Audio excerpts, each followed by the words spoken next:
And leading our Shrine Control Enchantment deck is going to be Go-Shintai of Life's Origins, the 3/4 for 3 and a green.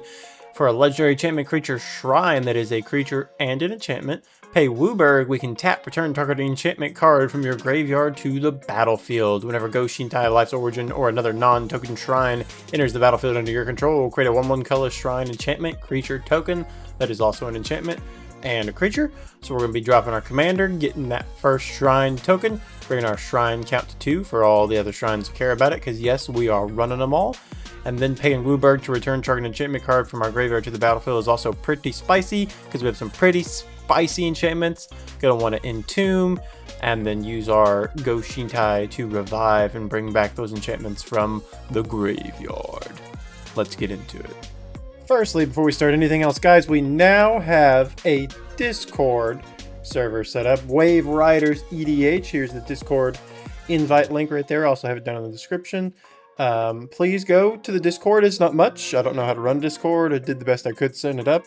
If we get some followers, really want to, be headstrong in it, make you a moderator, have you, set things up how you see fit. If you know how to do stuff like that, I'll trust you. And I would just want to grow the community here, so I got a Discord set up. All right, now on with the video.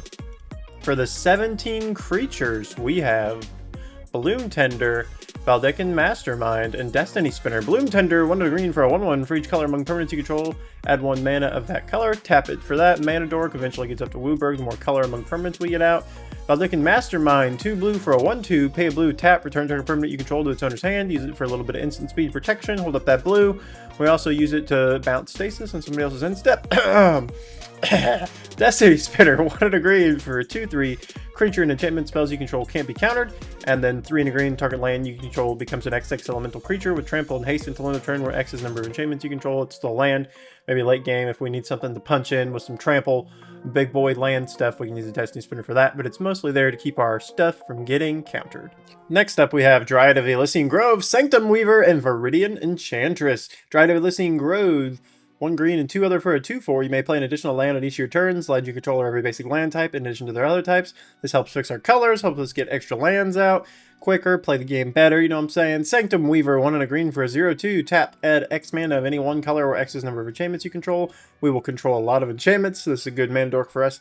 Viridian Enchantress, 1 and 2 green for a 0/2. Whenever you cast an enchantment spell, you may draw a card. So on cast, we'll get to draw that extra card. Pretty nice. Then we have Sithis Harvest's Hand, Faebril Elder, and Nessa Enchantress. Sithis Harvest's Hand, green and white for a 1/2. Whenever you cast an enchantment spell, you gain 1 life and draw a card, another one of those, but this is by far the best one. Faebril Elder, 1 and a green and a white for a 0/0. With Vigilance, Faebril Elder gets +1/+1 for each color among permanents you control, and then tap for each color among permanents you control, add 1 mana of that color. Kinda like the Bloom Tender a little bit, but it gets big boy. Nessa Enchantress, 1 and 2 white for a 0/2. Whenever you cast an enchantment spell, you may draw a card. Another one of those. We like the card draw. Up next, we have Moonblessed Cleric, Tiasha's Tidebinder, and Sisay Weatherlight Captain. Moonblessed Cleric, 2 and white for a 3/2. When it ETBs, we search our library for an enchantment card, reveal it, shuffle, and then put that card on top so we can tutor for a problem-solving enchantment, put it on top of our library, and then hopefully draw a card in the same turn. Tiasha's Tidebinder, 2 and a blue for a 3/2 with Flash. Whenever it ETBs, counter up to 1 target activated or triggered ability. If an ability of an artifact, creature, or planeswalker is countered this way, that permanent loses all abilities for as long as it remains on the battlefield. So this is in here to kind of help with triggered and activated abilities and flash speed. It's really nice to help deal with those, and then it makes it lose it all if you have somebody with a pesky commander that's doing activated or triggered abilities. Sisay Weatherlight Captain, 2 and white for a 2/2. It gets +1/+1 for each color among other legendary permanents you control. We can pay Wooburg, search our library for a legendary permanent card with converted mana cost less than Sisay's power, put that card onto the battlefield, then shuffle, so this can get any of our shrines we need. Up next, we have the Creature Shrines from Kamigawa, Go-Shintai Shared Purpose, of Lost Wisdom, and Hidden Cruelty.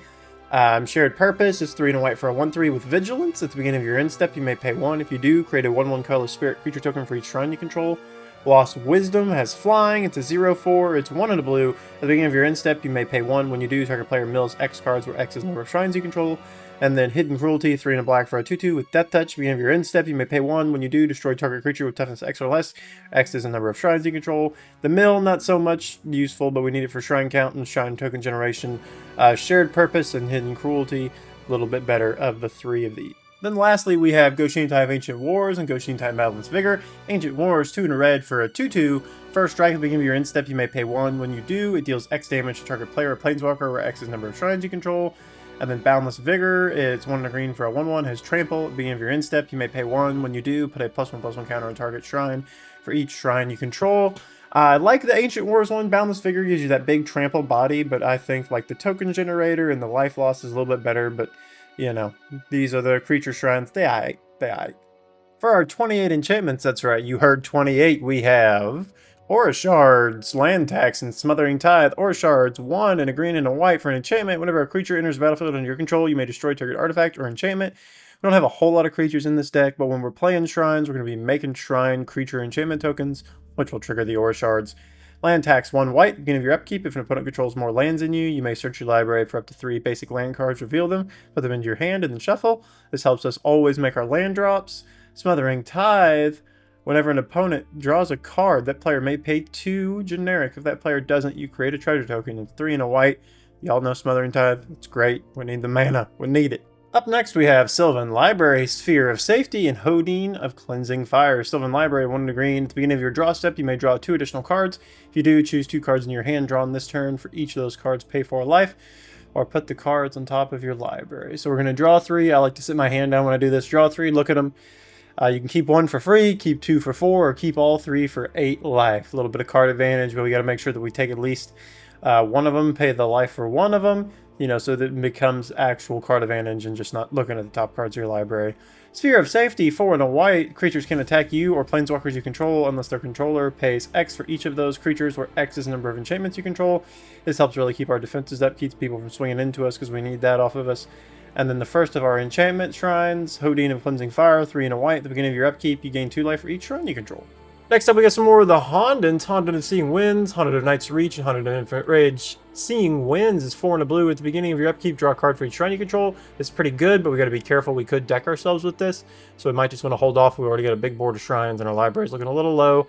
The Honden of Night's Reach, at the beginning of your upkeep, target opponent discards a card for each shrine you control. Not really the main point of the deck, but it's a little extra value, and it's another shrine and another token.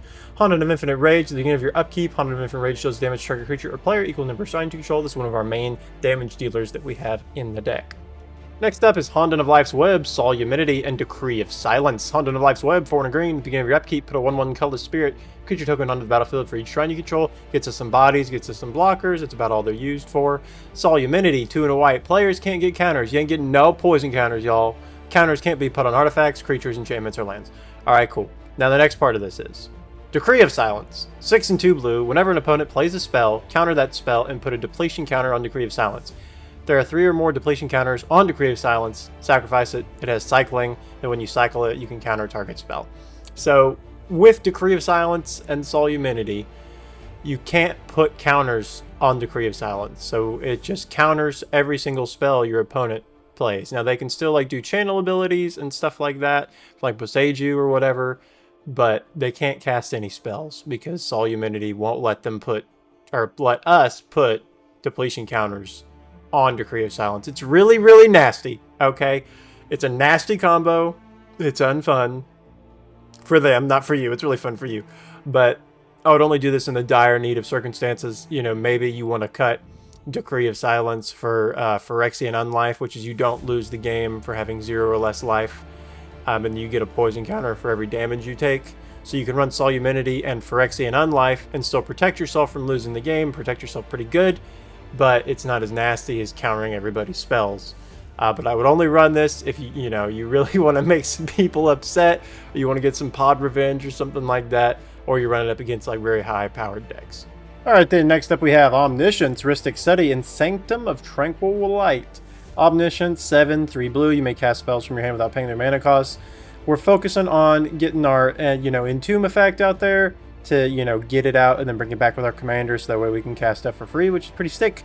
Rhystic Study, 2 and a blue. Whenever an opponent casts a spell, you may draw a card unless that player plays one. You know it, you love it. Annoying, I get it. Card draw. Sanctum of Tranquil Light, 1 white for legendary enchantment. Shrine, pay 5 and a white, tap target creature. This ability costs 1 less to activate for each shrine you control. You'll get up to 5 shrines pretty quickly if this is your turn 1 shrine out here, because as soon as you play it, you'll be up to 2. And then for 3, you can tap down a creature before combat. Be like, hey, before you go to combat, who you planning on swinging that at?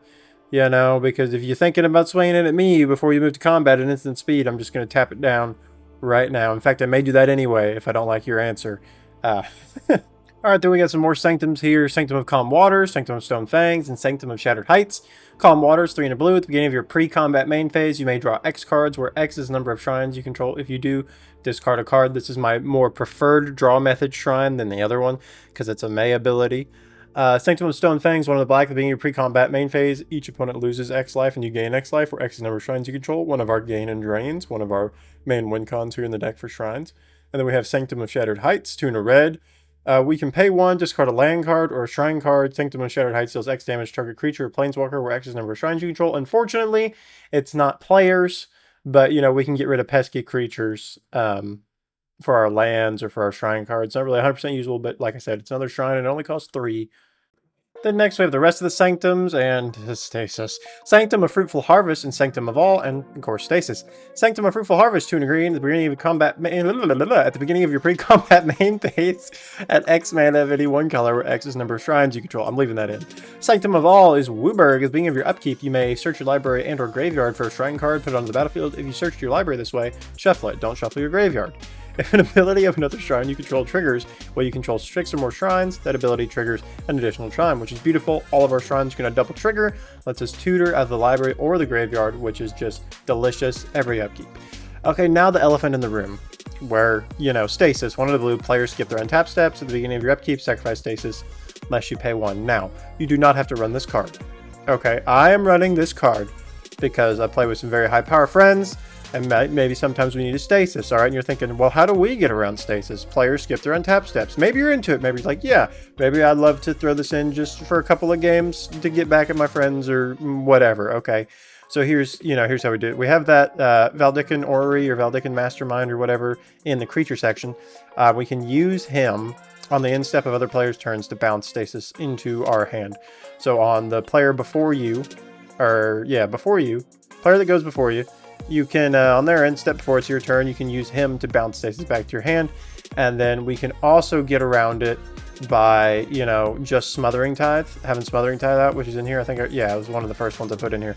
But Smothering Tithe will also help us get around it. You know, you have a Smothering Tithe out, or you play a Smothering Tithe and a Stasis in the same turn, then they're going to draw their first card and be like, okay, do you want to pay 2? Because your stuff doesn't untap. So whatever they had left up, or if they had any up, you know, you only need one of them to get the Stasis cost paid for. So you just need 1 treasure, and then just keep, you know, doing that. And as you go around, if you don't have a way to bounce him, you'll just keep making more and more and more treasure until you can, you know, spend it and stuff. So there you go. You don't have to run if you don't want to. I know people hate it. Sorry, but it's here if you want to be that filthy. I just am. Alright, next up we have Out of Time, Solitary Confinement, and Sterling Grove. Out of Time, 1 double white enchantment. When Out of Time enters the battlefield, untap all creatures, then phase them out until Out of Time leaves the battlefield. Put a time counter on Out of Time for each creature fades out this way. Vanishing at the beginning of your upkeep, remove a time counter from this enchantment. When the last is removed, sacrifice it. Now this is a good early, you know, wipe to deal with a bunch of creatures. You know, you don't have a lot of creatures, you will lose shrine tokens and your commander and some of the other ones from Kamigawa that are technically creatures too, but you'll get to keep all your other shrines and keep building forward to that. Now, if you already have Soluminity out, then Out of Time is not really a great answer because we're putting time counters on this enchantment. Soluminity says we can't do that, so just watch out for that interaction. It will immediately sacrifice, and all you'll have done is untap all creatures. Solitary Confinement, 2 and a white. At the beginning of your upkeep, sacrifice Solitary Confinement unless you discard a card, skip your draw strip. You have Shroud to prevent all damage that would be dealt to you. This is one of our protection spells. Keeps us alive. We discard a card, we skip our draw step, but hopefully we've got other draw sources from our shrines and so forth. Sterling Grove, 3 and a white. Other enchantments you control have Shroud, and then we can sack it and search our library for an enchantment, reveal it, and put that card on top of our library.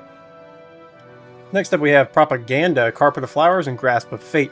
Propaganda, 2 and a blue. Creatures can't attack you unless their controller pays 2 for each creature that you control that's attacking you. It's not going to work a huge amount if they're just, you know, couple of creatures, but they're really big if they're going tall instead of wide. Really helps for token decks and preventing them from just hitting you with all them tokens. Protects you a little bit in the early game too if you get it out early. Incentivizes people to attack other people because in the beginning people are still wanting to pay 2 for their singular attackers. Carpet of Flowers, 1 green. At the beginning of each of your main phases, if you hadn't added mana with this ability this turn, you may add X mana of any one color. X is the number of islands target opponent controls. Sometimes you might run into a blue player, sometimes not. Most likely you will run into somebody that has at least, a couple of islands out. And you can get a couple extra bonus mana, all for 1 green. Grasp of Fate, 1 and double white. When Grasp of Fate enters the battlefield for each opponent, exile up to 1 target non-land permanent that player controls until Grasp of Fate leaves the battlefield. Well, you can just get, this down and then get, 1 problematic piece off of everybody's board just for simple 3 mana. And then last but not least, we have Greater Oromancy, 1 and white. All their enchantments you control have Shroud. With this and Sterling Grove, then every single enchantment you control will have Shroud. And then enchanted creatures you control have Shroud. If they're enchanted with anything, that really doesn't matter. Perfect. On to the next section. And for our singular artifact, we have a Soul Ring! That's it. That's all you really need. You can throw in more if you want. Maybe cut some of the enchantments. I don't know. Just 1 is good for me. And for our 12 instants, we have Teferi's Protection, Mana Drain, and Fierce Guardianship. Yeah, we're getting the good ones out. Teferi's Protection. Until your next turn, your life total can't change. You gain protection from everything. All permanents you control. Phase out. Exile Teferi's Protection. Good protection for all of our stuff. Mana Drain, 2 blue. Counter target spell at the beginning of your next main phase at an amount of colorless equal to that spell's mana value. Great counter spell. Fierce Guardianship, 2 and a blue. If you control your commander, you may cast a spell without paying its mana cost. Counter target non-creature spell. Just protect us, protect us, protect us. And you could swap some of these out if you want to. If they're a little too much, swap out mainly the counter spells for less expensive ones. Like just regular counter spell or like negate or something. Up next, more classics. Deadly Rollick, Heroic Intervention, and Enlightened Tutor. Deadly Rollick, 3 and a black. If you control commander, you may cast a spell without paying its mana cost. Exile target creature. We could swap this out for definitely some cheaper removal if you want to. Heroic Intervention, 1 and a green. Permanents you control gain hexproof and indestructible until end of turn. It's a really good one. We could swap this out too.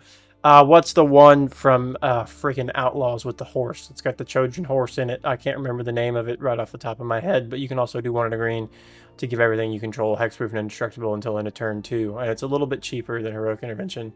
Enlightened Tutor, 1 and a white. Search your library for an artifact. Not 1 and a white, just 1 white. Search your library for an artifact or an enchantment card, reveal it, then shuffle and put that card on top. Really good for getting some of our enchantments out. Or we could grab our 1 artifact, our Soul Ring. Then even more good stuff here with Mystical Tutor, Entomb, and Vampiric Tutor. Mystical Tutor, 1 blue. Search your library for an instant or sorcery card, reveal it, then shuffle and put that card on top. We get a counter spell. We get a Rift. We get some good stuff. Entomb, 1 black. Search your library for a card, put that card in your graveyard, then shuffle. We have this in here in case we want to recur something with our commander, maybe our Omniscience. Vampiric Tutor, 1 black. Search your library for a card, then shuffle and put that card on top. You lose 2 life. Just another tutor effect to get our best stuff out. And then finally, we have Swords to Plowshares, Sink into Stupor, and Cyclonic Rift. Swords to Plowshares, 1 white, exile target creature. Controller gains like equal to his power, just some instant speed, help us, not get swung on. Sink into Stupor, 1, 2 blue, return target spell or non-land permanent, and opponent controls suits on our hand, so we can use it to bounce something if they're trying to bother us with it, or we can counter a spell with it. Well, return the spell to the hand, and it's also a land on the other side, so it's MDFC, so it actually counts towards our counter, our removal, and our land count. Cyclonic Rift, 1 to blue, return target non-land permanent. You don't control its owner's hand, and then of course we can overload that to do everything. Just a classic good piece of goodness.